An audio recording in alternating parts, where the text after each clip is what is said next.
अस्सलाम वालेकुम या अली मदद सिंध वासियो।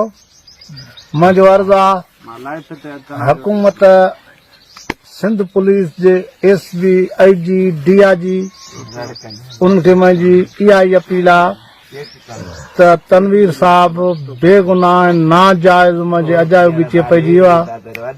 ॿिए नंबर मुंहिंजे हुकूमत जो कहिड़ो कमु आहे त जिथे झेड़ो थींदो आहे उहा हथ रखी ठाहींदी आहे ॿधाईंदी आहे त ठहो फ़ैसिला रखबा आहिनि, पर ई कोन थींदो आहे त क़ौमुनि झेड़नि में हुकूमत भर धुर करे माण्हू मारींदी आहे। हाणे सिंध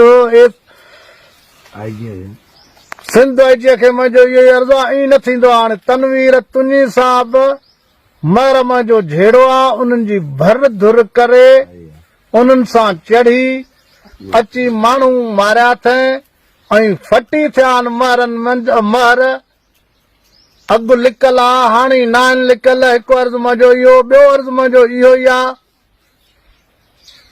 त जे माते ॾोह हुजे हा, को गुनाह हुजे हा, त को नेठि मां बि को लुंडो कोन हुम चङो हुम, कंहिं चङी खे चवे हा, कंहिं ॿिए खे चवे हा। एसपी साहब हूअं मां सां गॾु हूंदो आहे, हूअं मां सां ॻाल्हाईंदो आहे 24 कलाक। तनवीर साहब इन दफ़े मां सां न पिया ॻाल्हायां, चवे हा दा इहा ॻाल्हि आहे।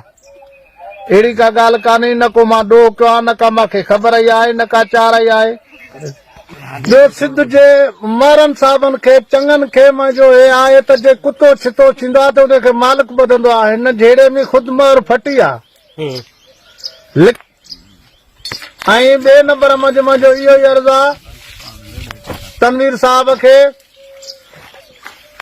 त तूं अखियूं कर, सोच समझ। बाक़ी तोखे जे वेहण जो शौक़ु आहे त रमज़ान शरीफ़ गुज़रे हा, तोखे थियूं साल थियो तोखे अचणो हो, मां ॾे अची हा रमज़ान शरीफ़ में अची शैतानी कम जी अॼा थी। ईअं न कर, कुझु सोच। नेठि मुस्लमाननि जे गेट मां वटि सटिया थी, मां अहिड़ो न आहियां भारी त मां उन ग़रीबनि खे महिमाननि खे मां विढ़ंदुसि। घुमंदा वतन मुंहिंजा बच्चा आहिनि, तूं बि बचो आहे, तूं पंहिंजा बच्चा मार। तोखां ख़ुदा पुछंदो हे घुमंदा वतन मुंहिंजो 11 तारीख़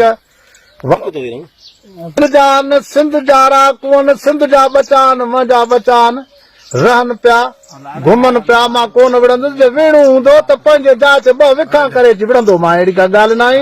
बाक़ी तूं भाव आहे, सोच सम्झ, बेगुनाह बेॾोह कुझु न कर।